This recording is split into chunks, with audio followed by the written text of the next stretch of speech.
மோசேயை இஸ்ரேல் ஜனங்களுக்கு முன்பாக மேன்மைப்படுத்தினார். இது வேதத்தில் நம்ம வாசிக்கிற ஒரு சம்பவம். அடுத்ததாக மோசேக்கு மரித்த பிறகு நூனின் குமாரனாகிய யோசுவா இஸ்ரேல் ஜனங்களை வழிநடத்துகிற ஒரு தலைமைத்துவத்துக்கு அவர் பொறுப்பெடுத்து கொண்டார். யோசுவாவை தேவனாகிய கர்த்தர் அந்த நாட்களில் இஸ்ரேல் ஜனங்களுக்கு தலைவனாக தெரிந்து கொண்டார். ஏன்னா அந்த யோசுவா ஆசரிப்பு கூடாரத்தை விட்டு நீங்காதபடி இருந்ததுனால மோசேக்கு அடுத்ததான அந்த ஸ்தானத்தை, அந்த பொறுப்பை யோசுவா அவர்கள் ஏற்றுக்கொண்ட ஒரு கட்டாயத்தில் இருந்தது. இஸ்ரேல் ஜனங்கள் ரொம்ப கடினமான ஜனங்களாக இருந்தபடினாலே மோசேயுடைய மரணத்துக்கு பிறகு யோசுவா கலங்கி நிற்கிறார். யோசுவாவின் புத்தகத்தில் 1ஆம் அதிகாரத்தில் வாசிக்குமான்னா, நான் மோசேயோடு இருந்தது போல உன்னோடும் இருப்பேன், பயப்படாத இல்லையா. இஸ்ரேல் ஜனங்கள் கலகமுள்ள குடும்பங்கள் என்று வேதத்துமே சொல்லப்பட்டிருக்கிறது. தீர்க்கதரிசியில் சொல்லிக்கிறாங்க, கலக வீட்டார் என்று சொல்லப்பட்டிருக்கிறது. அந்த கலக வீட்டார் மத்தியிலே யோசுவாவை கர்த்தர் தலைவனாக தேர்ந்தெடுத்தான். அப்போ மோசேயை இஸ்ரேல் ஜனங்களுக்கு முன்பாக மேன்மைப்படுத்தினது போல யோசுவாவையும் இஸ்ரேல் ஜனங்களுக்கு முன்பாக, கண்களுக்கு முன்பாக மேன்மைப்படுத்தி உயர்த்தினார். இது நம்மளாம் ஏற்றுக்கிறதில்ல. தகுந்த காலத்தில் கர்த்தர் கொடுக்கிற உயர்வு இல்லையா, மேன்மை மற்றவர்களுக்கு எல்லாருக்கும் இல்லையா, எல்லாரோட விட கர்த்தருடைய ஊழியத்தை செய்கிறதுனால அதிகமான கனம் கர்த்தர் கொடுக்கிறார். ஒருவன் எனக்கு ஊழியம் செய்வானால் என் பிதாவானவர் கனம் பண்ணுவார் என்று எழுதப்பட்டிருக்கிறது. யோவான் 12:24 சொல்லப்பட்டிருக்கிறது. அதில் ஒருவன் எனக்கு ஊழியம் செய்தால் என் பிதாவானவர் கனம் பண்ணுகிறார். இந்த கனத்துக்கு நாம் கொஞ்சம் கூட தகுதியானவர்களாக இல்லை இல்லையா. வானத்தையும் பூமியை உண்டாக்கின தேவனாகிய கர்த்தருக்கு அவருடைய பிள்ளைகளாக இருப்பதற்கே நமக்கு சரியான தகுதி இல்லாதவர்களாக இருக்கிறோம். ஆனால் கர்த்தர் எப்போ மேன்மைப்படுத்தணும், எப்போ உயர்த்தணும், அதுதான் பேதுரு சொல்லுகிறது. ஏற்ற காலத்தில் அவர் உங்களை உயர்த்தும்படி பலத்த கரங்களுக்கோடு அடங்கியிருங்கள் என்று சொல்லப்பட்டிருக்கிறது. அப்போ உயர்வு என்பது எல்லாருடைய வாழ்க்கையிலும் உண்டு இல்லையா, எல்லாருடைய வாழ்க்கையிலும் உண்டு. ஆனால் அந்த உயர்வுகளுக்கு நீங்களும் நானும் பாத்திரவான்களாய், தகுதி உள்ள பாத்திரமாய் கர்த்தர் நம்மை தெரிந்து கொண்டு இருக்கிறார்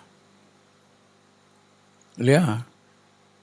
இப்போ நம்ம வீட்டில் யாராவது ஒருத்தர் கொஞ்சம் பெரிய ஆளாவோ இல்லை ஆகிட்டாங்கன்னா ஊரில் இருக்கிறவங்கெல்லாம் ஜனங்கள்லாம் அவங்களுக்கு கட்டுப்பட்டு நடக்கிறாங்க, கட்டுப்பட்டு வாழ்கிறாங்க. ஏன்னா ஒருத்தர் ஆகிட்டார், பெரியவர் ஆகிட்டார், அவர் சொல்லுவக்கு நம்ம கீழ்ப்படியணும் அப்படின்னு சொல்லிட்டு. அதுபோல தான் இந்த சபையில் ஊழியம் செய்கிற பாஸ்டர் ஆரோனை கர்த்தர் இந்த நாளில் மேன்மைப்படுத்த விரும்பினார், கனப்படுத்த விரும்பினார். இதுதான் இன்றைக்கி நாம் காண்கிற நடக்கிற காரியங்கள். அதனால ஏசாயா 58 கடைசியில் சொல்லும் பொழுது வசனத்தில், உன்னை பூமியின் உயர்ந்திடங்களில் ஏறி இருக்க பண்ணி உன் தகப்பனாகிய யாக்கோபுடைய சொந்தத்தால் உன்னை போஷிப்பேன் என்று கர்த்தருடைய வாய் சொல்லிட்டு என்று எழுதப்பட்டிருக்கிறது. அப்படிப்பட்ட ஒரு கனத்துக்குரிய பாத்திரமாய் பாஸ்டர் ஆரோனை கர்த்தர் தெரிந்து கொண்டதுக்காக எல்லாம் கைகளை வைத்து கர்த்தரை சோத்திரம் பண்ணலாமா? சோத்திரம் சோத்திரம் சோத்திரம் சோத்திரம் சோத்திரம் சோத்திரம் சோத்திரம் சோத்திரம். எங்களால் ஒன்றும் கூடாதப்பா, நாங்களாக எங்களை உயர்த்தி கொள்ள முடியாத ஆண்டவரே அப்பா சோதரிக்கிறோம் ஐயா. யாக்கோபு 4:10 வசனத்தின்படி பெருமை உள்ளவனுக்கு தேவன் எதிர்த்து நிற்கிறான், தாழ்மை உள்ளவனுக்கோ கிருபை அளிக்கிறார் என்ற வேத வார்த்தையின்படி தாழ்மை ஆண்டவரே இருந்ததுனால இந்த கர்த்தர் ஆண்டவரே இன்றைக்கு கும்பிடுப்பண்டி பகுதியில் இருக்கிற எல்லா போதகரை காட்டிலும், எல்லா ஊழியக்காரர்களை காட்டிலும் இன்றைக்கி உயர்த்தி இருக்கிறீர். அதுக்காக நாங்கள் உங்களுக்கு நன்றி செலுத்துகிறேன். இதெல்லாம் நம்முடைய கரத்திலிருந்து வந்தது, நம்முடைய கரத்திலிருந்து வந்தது ஆண்டவரே அப்பா. அதுக்காய் சோத்துறோம். யாக்கோபு சொல்கிறார், தேவரீர் இன்னும் மட்டுமா நடத்தி வந்ததுக்கு நான் எவ்வளவேனும் பாத்திரன் அல்ல.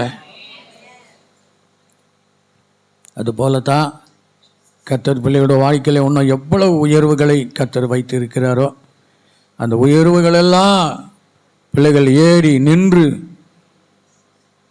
அப்படிப்பட்ட ஒரு மகிமையை பெற்றுக்கொள்ளத்தக்கதாக நம் கண்களை மூடி குடும்பமாய் சபையாராக கூடி ஜெபிக்கலாம். நல்ல ஆண்டவரே, நன்றியோடு துதிக்கிறோம், சோத்தரிக்கிறப்பா. உலகத்தில் பிறந்த நாள் முதல் ஒவ்வொரு நாளும் எங்களை பார்த்து பார்த்து பார்த்து எங்களை அலங்கரித்து அழகு பார்த்து என்னை மேன்மையாய் ஆண்டவரே வைத்தீரேன். கர்த்தர் உன்னை மேன்மையாக வைப்பார் வார்த்தையின்படி மேன்மையாக வைத்திருக்கிற இந்த சூழ்நிலைக்காக நாங்கள் நன்றி செலுத்துகிறோம். சபையாராக குடும்பமாக இணைந்து அன்பு பாஸ்டர் நாங்கள் இயேசு நாமத்தில் வாழ்த்துகிறோம், ஆசீர்வதிக்கிறோம்.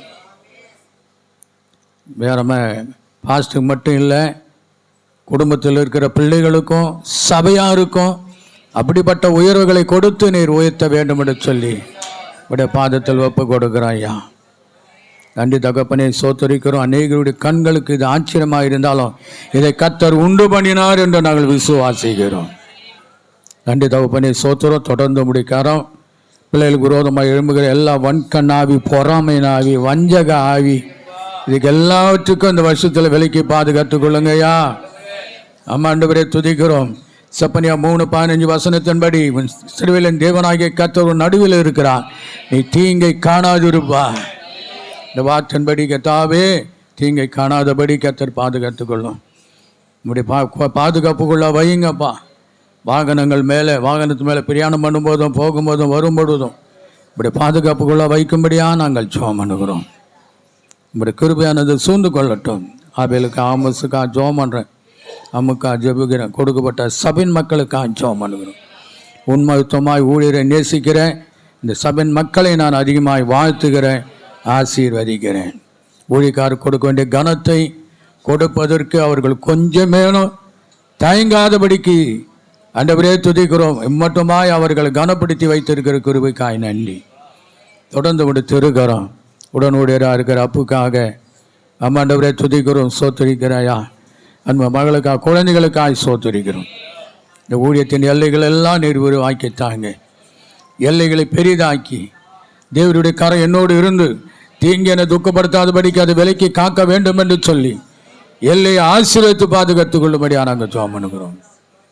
தொடர்ந்த உடன் பிறந்த சகோதரர்கள், சகோதரிகள், குடும்பங்கள் யாவருக்காக நாங்கள் வாழ்த்தி ஆசீர்வதிக்கிறேன்.